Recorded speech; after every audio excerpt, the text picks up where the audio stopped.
It's time to tie up your hair and get ready to cook because today we are making the Frey pie from Game of Thrones. Now this pie presents a few challenges. For one, we need to make a pie that is about 4 inches tall, which means we can't use a traditional pie tin with this. So we're going to need a 9-inch springform pan. Next, we need to worry about the structural integrity of the pie, which means we need to balance how dry the interior is with how strong the pie crust is. The drier the interior, the more likely the pie is to stand, but the less tasty the final product is, and vice versa. Finally, we can't put actual free meat in it, so we will be using a beef-lamb mixture instead. We are going to be making an authentic butt version of this pie. Considering that Arya doesn't know how to cook, we're just going to take what could have been her recipe and make it better. The pie in the show looked almost so dry, it looked almost inedible, so we are going to be upping up the moistness content of the pie. Let's get started. To begin, we will need to tackle the pie dough. For this, we will need 15 ounces of flour, 1.5 teaspoons of salt, and 12 ounces of very cold butter, as well as about 1/2 cup of very cold buttermilk. We need to get the butter chopped up into small cubes and set that aside for now in the fridge. We want this butter and the buttermilk to be very cold because gluten develops at warmer temperatures, and gluten leads to chewy, not flaky pie dough. We'll mix the flour and the salt together, then toss in the butter cubes, gently massaging them in with our fingers. Our final aim is for the butter pieces to be about the size of peas, because we want a mealy as opposed to flaky pie dough. Mealy pie dough will give us better structure, while a flaky pie dough would be better for a top crust. Now we'll add in the buttermilk about a tablespoon at a time, until we get a nice shaggy dough. You want to be very careful not to overhydrate it at this point.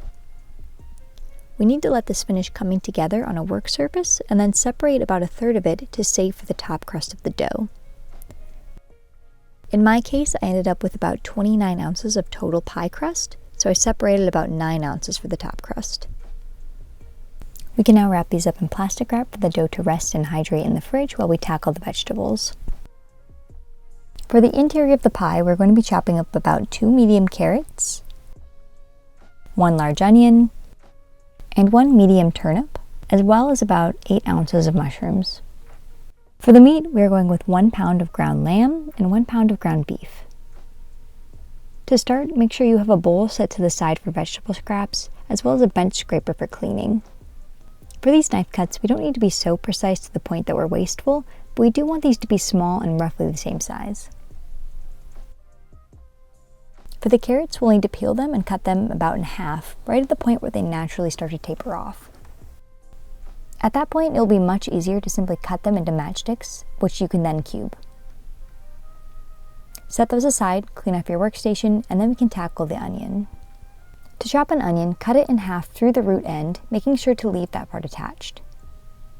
Peel it, and then make 2 cuts through the onion, holding your palm flat on the top so you don't risk slipping and cutting yourself. Next, make horizontal cuts through it, as wide or as thin as you'd like the final pieces to be. Finally, you can continue chopping vertically, leaving behind your diced pieces. To cut the turnip, we'll be peeling it just like the carrot, then slicing it, turning those slices into matchsticks, and then finally chopping them to get them into rough cubes. For the mushrooms, make sure to soak them beforehand to remove as much of the field soil as possible, and then cut them in half to then cut into rough pieces. Since mushrooms shrink so much during cooking, they can be the most roughly chopped of the group. Now it's time to pre-cook our filling. We're going to take those 2 pounds of ground lamb and beef and cook them until they're brown all over.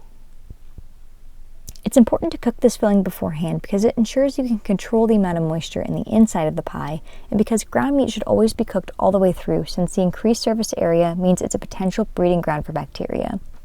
Cooking it beforehand means we can ensure it's fully cooked and that the vegetables will be tender. Now that the meat is fully cooked, we can set that aside, and using the same pan, add in a little butter and the vegetables.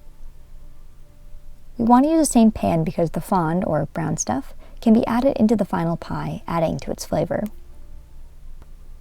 When the vegetables are sweated, we can then add in a splash of wine to deglaze the pan, then add in about 2 cups of broth to the mixture to allow the vegetables to cook, allowing that to simmer until they're fork tender. At that point, we can add in about 2 tablespoons of cornstarch, then allow that to come up to almost a boil until they're thick. Make sure to season with salt, pepper, and for me, I decided on about 1 tablespoon of rosemary and 1.5 teaspoons of ground thyme. Since the meat and vegetables are fully cooked, you can try a spoonful of it to make sure it's salted and seasoned to your liking before the final pie comes out. You can then add them into the meat mixture and set that aside while we take care of the crust. We're going to need a fairly large area for this to work. Let's start with the bottom crust. Lightly flour our work surface, then roll your rolling pin in the flour, rubbing the flour on the pin to help ensure that the crust won't stick. We're going to roll this out until the crust is about 1/8 of an inch thick.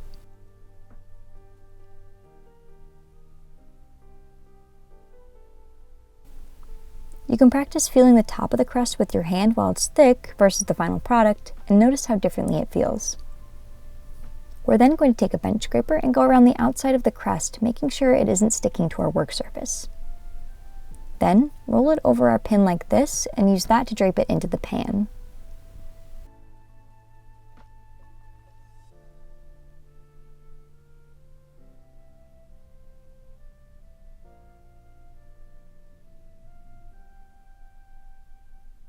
We can then gently coax it in, being very careful not to tear it.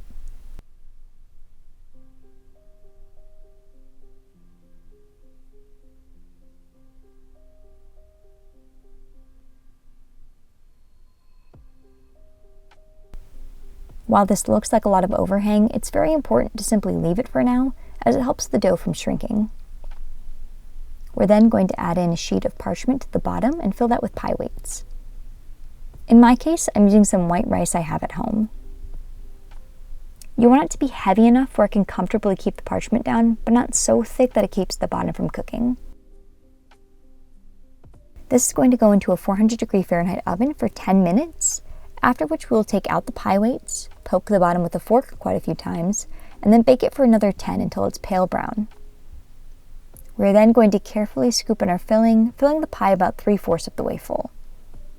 At this point, we can then roll out our top crust using the same method as before.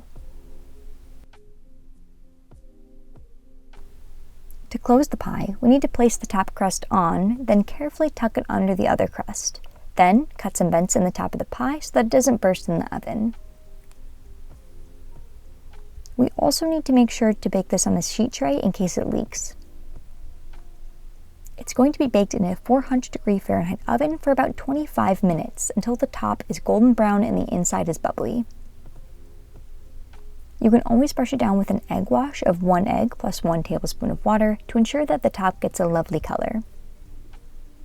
Now, when this comes out of the oven, you'll need to let it cool for about 20 minutes before trying to pry it out of the springform pan.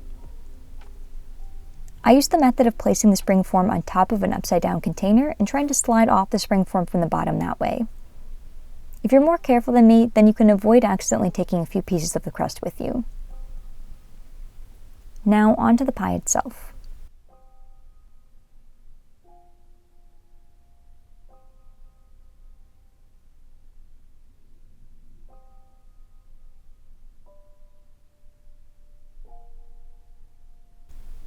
I felt immediately transported into a wintry snowscape with this pie. It was so delicious, but so hearty that I couldn't have another slice, even though I really wanted one.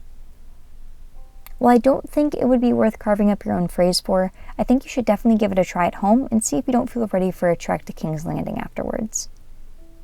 If you enjoyed this video, make sure to hit the like button and subscribe so you don't miss learning how to cook from fantasy. Thanks for watching and see you next time.